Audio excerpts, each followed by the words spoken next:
welcome back to Jay and Nicole's Learning Lab podcast. Today, we are focusing on something that I feel is very important, and that is parent and teacher collaboration. Our guest, Teacher Chris, is here to share her tips and strategies for improving communication between parents and teachers. Welcome to the show, Teacher Chris. It's nice to have you. Thank you. It's very nice to be here.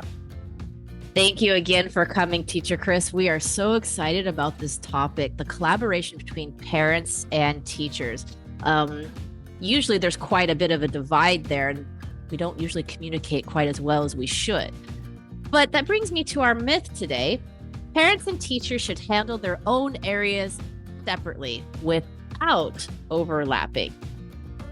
How do you feel about this myth? Do you think that this is something that is true or what? Honestly, no. At the end of the day, in order for a child to have the best chance at, developing and getting everything that they need both at home and at school, it's important for everybody to work together as a team.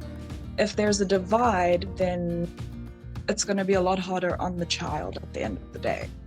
If there's collaboration and teamwork, then the child flourishes.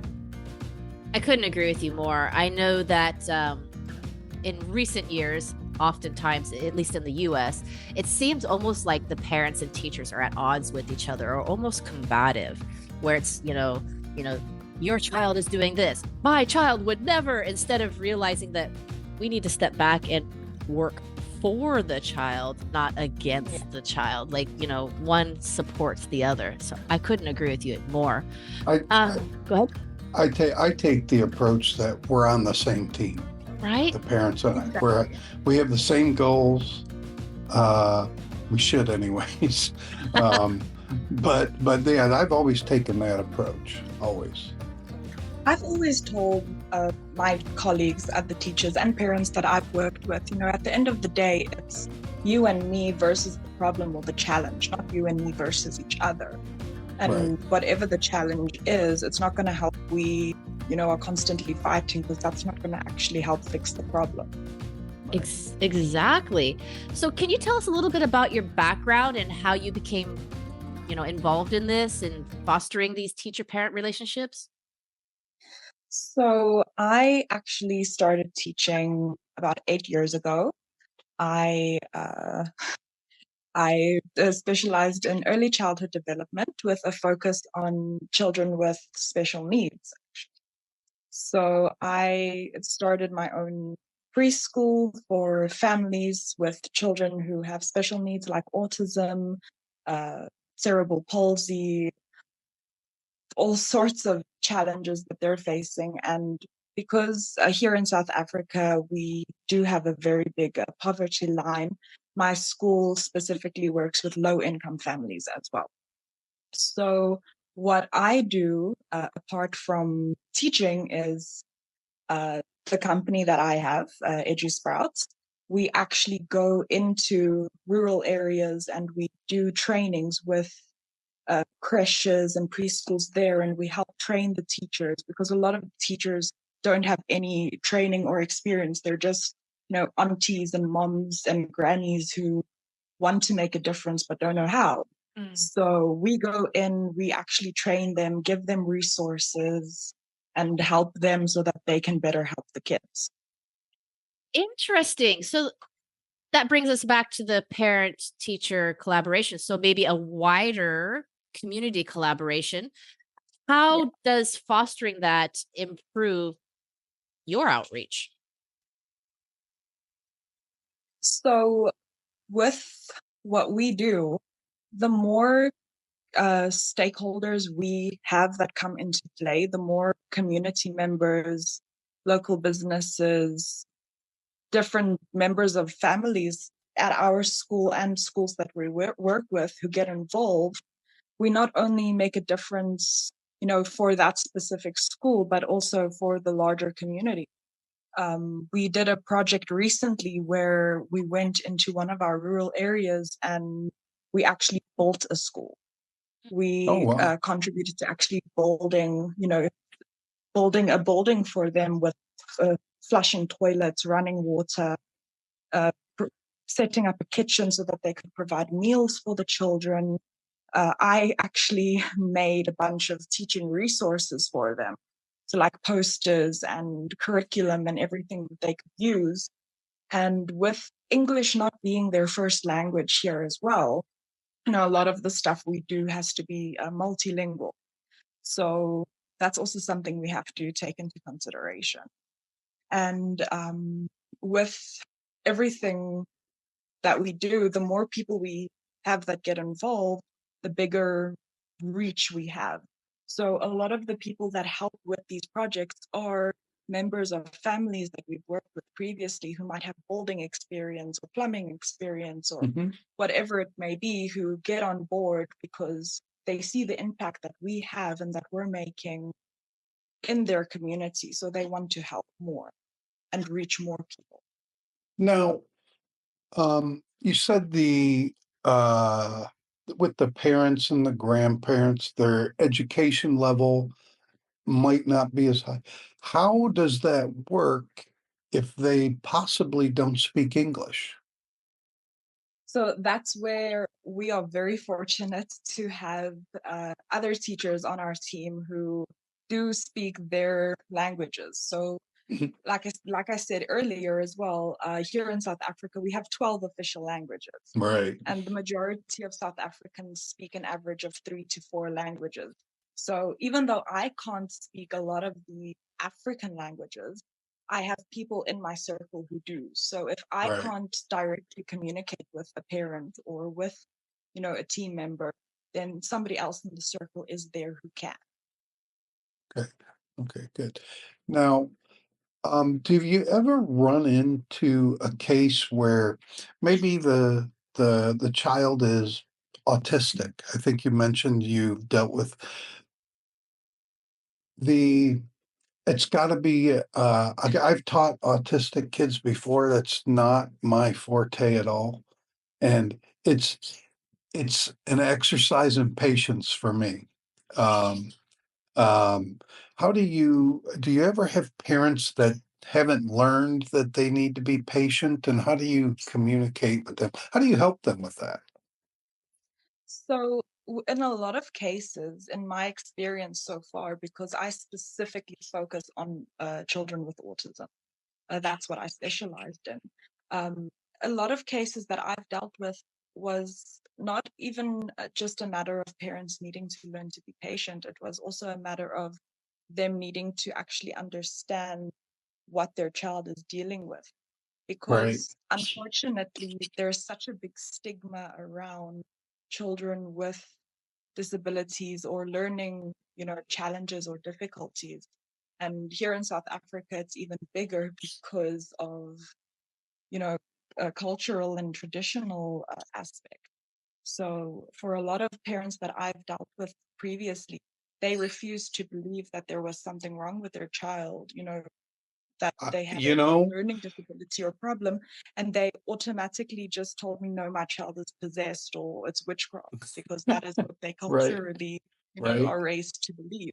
So I have to then sit with these parents and actually explain to them, you know what, your child has a developmental disorder or whatever they may be dealing with, and then help the parent not only understand that disorder, but also come to terms with the fact that their child is struggling with something and right, it's not something that can just be brushed off.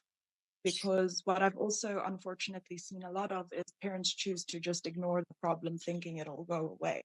And that is such a big disservice to their children at the end of the right, day. And that is where we have to step in as teachers and actually say, you know what, hey, you're not helping your child by pretending there isn't a problem. So right. let me You sit with you, explain to you, and help Sweep, you help your child. sweeping it under the address the rug elephant doesn't make it go in the away. room, right? Address the elephant in the room, you Yeah. know? Yeah. Okay, good, good. And, do you feel that with the special needs child involved, that there needs to be an even stronger, parent-teacher relationship? Oh, definitely. every parent-teacher relationship is important, regardless of if the child has special needs or not. But I feel like, especially if you are dealing with a child who has special needs, it is even more so important, especially if the child is nonverbal or has, intellectual disabilities and isn't able to communicate for themselves. Because then that parent is trusting you even more to, take care of their child and be an advocate for them.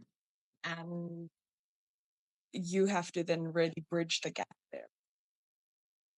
So I have a side question here. So you were talking about the stigma, and here also there's a bit of a stigma, a little bit, when it comes to that. Do you have maybe some tips or suggestions to teachers on how they can foster that communication? Because it can be a touchy subject, and it can be a huge barrier for teachers who want to help a child but aren't able to make maybe the family understand what's really going on, or the support they need from the parent to help them successfully teach their child. So I would say, usually for me personally, the first step is to, sit down with the parent and try to have that conversation. You have to be very transparent. Unfortunately, it's not always easy to, explain to a parent, what, there is actually a problem, or there is actually something wrong. Not even, just looking at special needs children, with any child in general. It's very difficult to go to a parent and say, what, hey, your child is acting up, or no, I'm having this problem. No parent wants to hear the negative or the bad about their child. So Right. Right. it's a very difficult balancing act for us as teachers, and the way that we approach it is very important. We have to, especially for those of us who are in a multicultural environment like here in South Africa, we have to be sensitive to the different cultures that we deal with, and we have to be respectful of, their backgrounds as well. Like I said, for a lot of families that I've dealt with personally, we've had situations where they actually choose to lock their children, and not let them go out and be social, because it's seen as an embarrassment to have a child that has a disability. Oh, wow. And to then break that stigma and teach them that, what, at the end of the day, this is still your child. And, it's quite a lot we as teachers have to do to get them to understand that whatever their child is dealing with isn't a reflection on them personally as a parent. Because I feel like a lot of times parents also feel that if I'm constantly hearing negative or bad things about my child, then everyone thinks, oh, I'm a bad parent. And that isn't the case. Right. Right. Right. Yeah. Right. I mean, so, and these are wonderful suggestions, by the way. So thank you very much. And I know we're going a bit off on a tangent here, but I also realize that many teachers are not equipped and do not have the training or degrees, to be honest, to be diagnosing anything, right? But we do recognize when there's an issue, or maybe we recognize the pattern from another student we know that might have something similar. So a lot of times, I know as myself, I won't diagnose something. Obviously, I'm not a doctor, but I will bring up concerns and maybe make a suggestion to see a professional. Yeah. When should a teacher do something like Yeah. that, or what can a teacher say to initiate that how? conversation? And yeah, how do we even I start mean, I that? know what I do, because I'm very adept at like ADHD, because it runs very deeply in my family, and I have taught some children with like selective mutism and autism. So I specialize a little bit more on the special needs kids myself, but I know I'm not a doctor. You know what I mean? Like, it's just not. So how would you teach a teacher to maybe recognize the signs or start that conversation? So Like you said, we're teachers, we're not doctors. And I'm not sure about anywhere else, but I know here in South Africa, we are legally not allowed to diagnose children Right. with Right. anything. Yeah. So all we can do is, see the red flags, or, see the concerns, and then bring it up to the parent. Like I said, the most important thing at any point when communicating is transparency. You have to be transparent with what you're saying. It is a difficult conversation, but you have to approach it delicately and explain to the parent that you're not coming from a place of malice or wanting to, create a problem. You're actually seeing something that's concerning you, and you want to encourage them to have it looked at for their child's benefit. You're not, coming from a place of, oh, there's something wrong with your child and blah, blah, blah, blah, blah. No, you're actually coming from a place of caring for that child and wanting what's best for them. So by speaking to a parent, raising your concerns, and then even providing them with the resources or the information to places that have the resources to then, take the next step, to have the child seen by an occupational therapist or speech therapist or whoever they need to be seen by, also helps the parent, because when you're coming to them with this concern, a lot of times it's such a shock for them. They don't know what direction to go into. So if you come into the conversation already prepared with a game plan, it also takes a lot of pressure off the parents, and it helps them see that you are actually on their side and you are trying to help and not just And this defeating them. this goes all the way back to the beginning of what we talked about letting the parent know and making them feel that you are on the same team. They're much more willing to accept or to listen, just not accept, but at least listen to you if Yeah. they know that you have their child's best interests at heart, I think. Exactly. I was going to say the same thing, where I think this really comes into play where you've already fostered that relationship to begin with. So you come in as somebody from the get-go as caring person that we've already have a relationship where we understand we're on the same team from the beginning.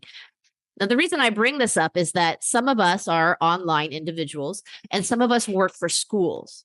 Now, Yeah. me as an individual, I have had the unfortunate conversation where I have had to have scheduled time with the parent and be like, hey, I've noticed some things in class. Look at this video and this video, because I do provide the videos.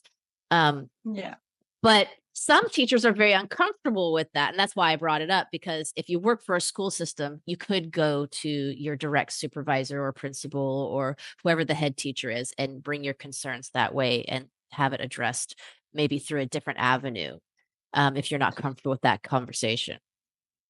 But that's also why I said I feel like whether you work for a school or you're an independent teacher, it's important, even if you aren't dealing with that situation, there is a possibility that it could come up. So have a game plan ready. Know that if the situation does arise, okay, I need to take, these steps. I need to do X, Y, Z. Whether that is, going to the next person in charge, whether that is providing them with contact information for, other professionals who can assist, whatever it may be. If you already have a plan in place before the problem comes up or the situation comes up, it also helps you as a teacher not to, be stressed in that moment, because then you're thinking, okay, I have this child who I'm working with who has this problem. What do I do now? I find that What do I do? You don't have that moment, exactly, right? Right. exactly, because it's very overwhelming, not just for the family, that is getting this news, okay, that my child is having these problems or whatever the situation is. It's also stressful for the teacher, whether you're dealing with a child that has, learning problems or just behavioral problems or whatever it may be. It's stressful for everyone that's involved. So if we as teachers can take the initiative and already kind of have a game plan for ourselves, it alleviates a lot of pressure down the line. I can't agree with you more, to be honest. And ironically, it's the same relationship that you've built for somebody who does not have any maybe learning difficulties, but is an unruly child or a child who doesn't want to listen or who doesn't want to participate in class. There are those children where they're just not putting in the effort or are the distraction. Yeah. So how can parents and teachers work together to maybe empower those students to take ownership of their learning? I have found from my experience that a lot of times a lot of children tend to act out because there isn't consistency. So if from the start teachers and parents are working together and being consistent, not only in their communication with each other, but also in fostering a relationship and, you know, being actively involved both ways, it shows the child from the beginning, hey, okay, but all the adults in my life are, working together. So there's a lot of consistency, and that usually also, prevents a lot of issues down the line and prevents a lot of problems in the classroom. I'm smiling because I'm thinking of the old adage where the student, or not the student, but the child plays mom against dad, right? So they know they're not working together on something. It's kind of the same thing where they know, like, I go home and say one thing, but I can come to school and say something else. And, or even the Yeah. online teacher. So they learn that, hey, they talk, they're working together. I Exactly. can't use them against each other to my advantage.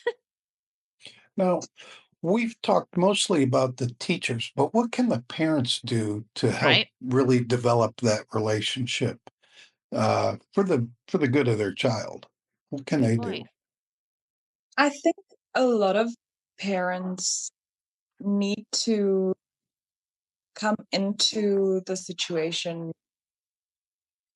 not already feeling like they're being, because I feel like a lot of times parents come into, communication with the teacher already feeling like, okay, I'm just going to constantly hear negativity. I'm just going to constantly hear my child is bad or my child is struggling. Right. They need to approach it with the understanding that, yes, there possibly will be negativity, but it isn't coming from a bad place.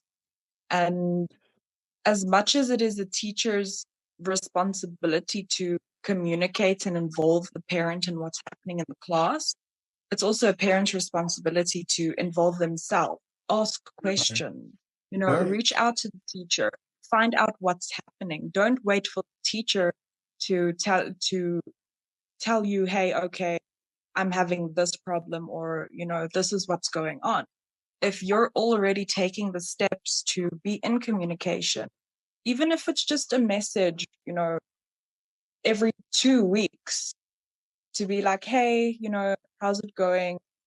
How's my child doing in class? Are there any concerns, anything I should be made aware of? Or what If can I you're do at home to help? being, yeah, Yeah. if you're being proactive instead of just waiting for the teacher to, be like, hey, okay, we have a problem, then you're already eliminating a lot of problems. I You think you're know, also eliminating a lot of the negative contact as well. So it's not always Yeah, contacting the teacher when something's wrong. there's a It's more of problem. a Yeah, positive check-in. exactly. But and that's when also, Mhm. go ahead, I'm sorry. Go ahead. No, I was just going to say, but that's also where teachers have to be mindful that we can't always just go with negative. It's important to also celebrate the positives and inform parents of the positives and the good that's happening. Because if we're constantly going and just bringing up the negative and the negative and the negative, then parents won't want to talk to us because all we're telling Right. them is bad stuff. So Negative Nancy's. we also need to balance it out and, give them the positive as well. That's a good point. Now, when parents know that there's a fly here, it's driving me crazy. There's when parents know that their child has something, autism, but I'm just going to use that because that's the only thing I've ever experienced. I think it's important to let the teacher know beforehand because I took on a student when I was working on an online school and I had no experience with autism. And I really had no idea what to do. And the mom knew, but she didn't tell me, which made it a very stressful situation. But I mean, we worked through it. But it would have been nice to know ahead of time. That way I was prepared because I didn't really know what to do with an autistic child. I didn't really know what to Yeah. do. Um, No, I think, definitely. If a parent already knows that there is a problem, it is important for them to communicate from the get-go. right. Because if they don't, they're setting their child up for more problems. And by already communicating that there is a problem and that you're aware of it, you are, you know, giving that teacher the best chance to help your child, Well, you know, and with what they're also dealing I with. might Because go, I might not be the right teacher for your child, but I know somebody that could be, yeah, you know. Um, uh, sorry. That's awesome. I agree with this because I think a lot of teachers, especially in the online realm, especially individual teachers, I think it's important for parents and teachers to realize that not every student is the right student for the teacher, and not every teacher is the right teacher for the yeah, student. And from the teacher's side, we don't have to accept every student. From the parents' side, they can be a little bit selective, but I also think parents and teachers need to be a little bit more realistic on the yeah. expectations. I think that the expectations have become a little bit, um, for lack of a better word, ridiculous. But I Hey, have gotten some. big guy. Huh? This one decided he's hungry. Oh, that's quite all right.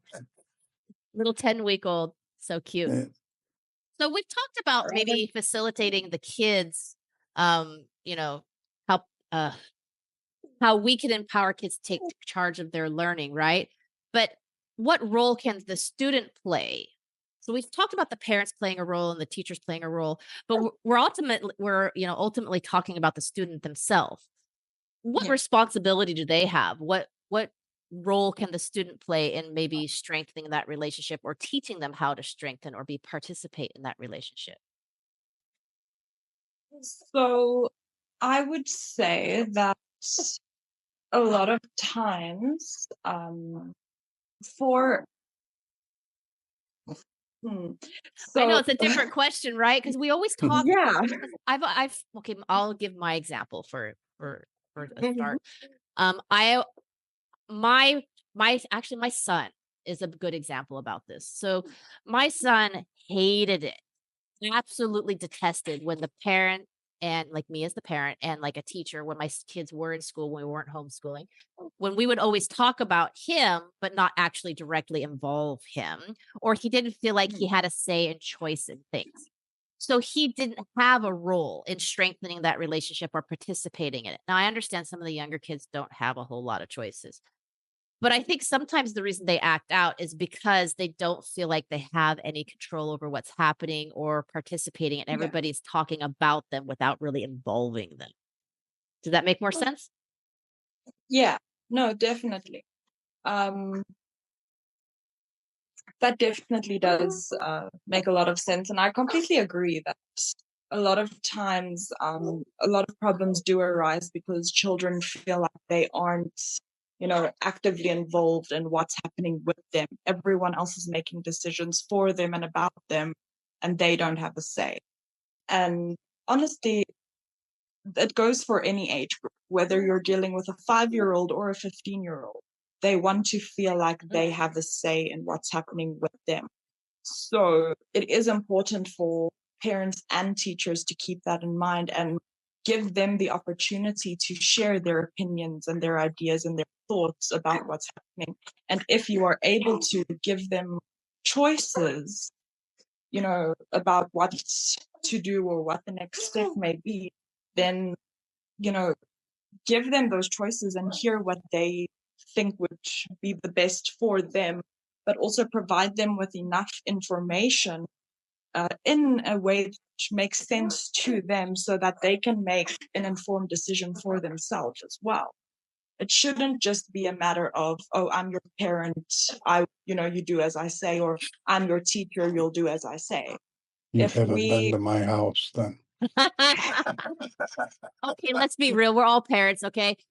In certain circumstances, I think it is appropriate to say that. But in regards to Yeah. what we're talking about, I agree with you. I think a lot of times we forget that there is a third person involved, is what my question is really driving at.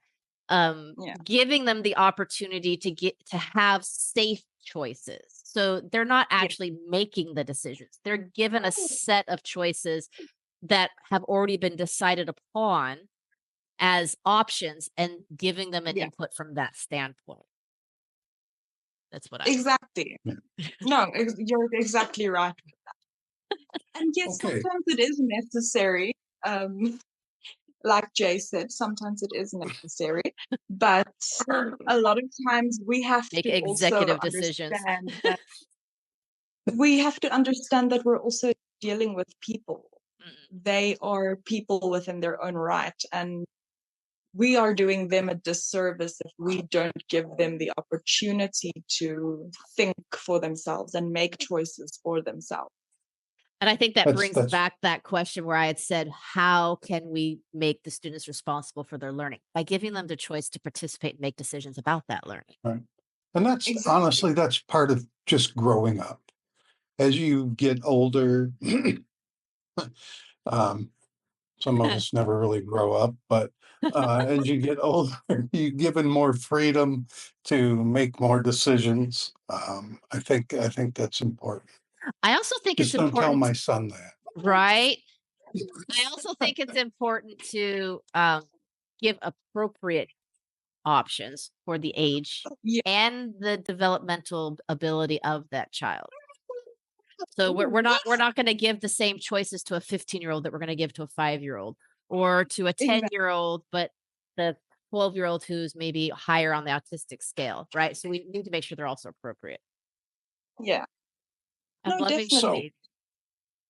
So Teacher Chris, if you could Yeah. give us one of the one that you think is the most important tip for parent-teacher collaboration, what would the most important thing be? Wow, That was a big that one. was a big one. That was like, I feel better now. His tummy must feel real good now. Are you feeding that kid beer? No, for you. That was a good one. Yeah, the little one feels better now. I'm sorry, I forgot. I keep Definitely. saying he, but is it a boy or girl? It is a little boy. Okay, good. Handsome dude. All right, Jay, go ahead. What were you saying? That's it. Yeah, Uh, what's your top tip? I would say I would have to go back to what I said in the beginning of parents need to understand that we are, parents and teachers are a team and we have to work together against the problem, not against each other. Okay. And as long as we keep remembering that it's us against the problem, we can usually, get a lot further. Sure. Very good. Well, I think we have successfully debunked our myth today. Successful students' outcomes really do rely on effective parent, teacher, and student collaboration. Very good. We should not have these in separate hands. I think we should work together as a team, and that team includes all three sides of that group. So wow, thank you, Teacher Chris, for joining us today and sharing all these wonderful and helpful insights and advice, and for taking time out on your maternity leave to join us with this sweet little baby of yours. What's the baby's name? Thank you, guys. His name is Grayson. Grayson. Oh, that's a cool name. That's a That's cool a name. cool I name. like that.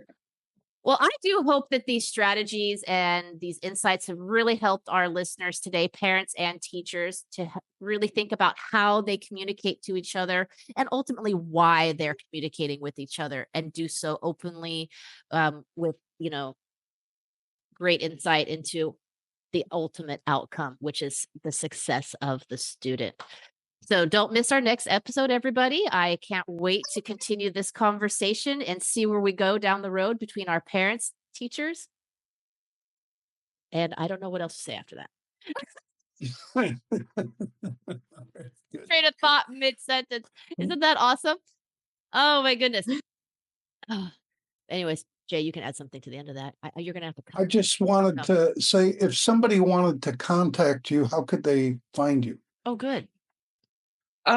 So we are on Facebook. Anyone can type in EduSprouts on Facebook and we'll pop up. Or they can search me directly, Christinda Diebenage, and they are able to, message me, ask me questions, reach out. Like I said, we do a lot of work, community outreach work with nonprofits. Our whole goal is to make education accessible and to help children have what they need so that they can flourish. So if there is anyone who does, have a question or need extra support, they're welcome to reach out to us. And you help others not just in South Africa. You're more like an international. You can do it online and stuff too, right? Yes, we can. I work with quite a few amazing special needs specialists in California and quite a few places across the world where we all collaborate and work together. So anyone is able to reach out. Amazing. Awesome. Well, you guys heard it here. Contact Teacher Chris and get set up, because you know what? The world that works together has better communication, right? Very Definitely. good.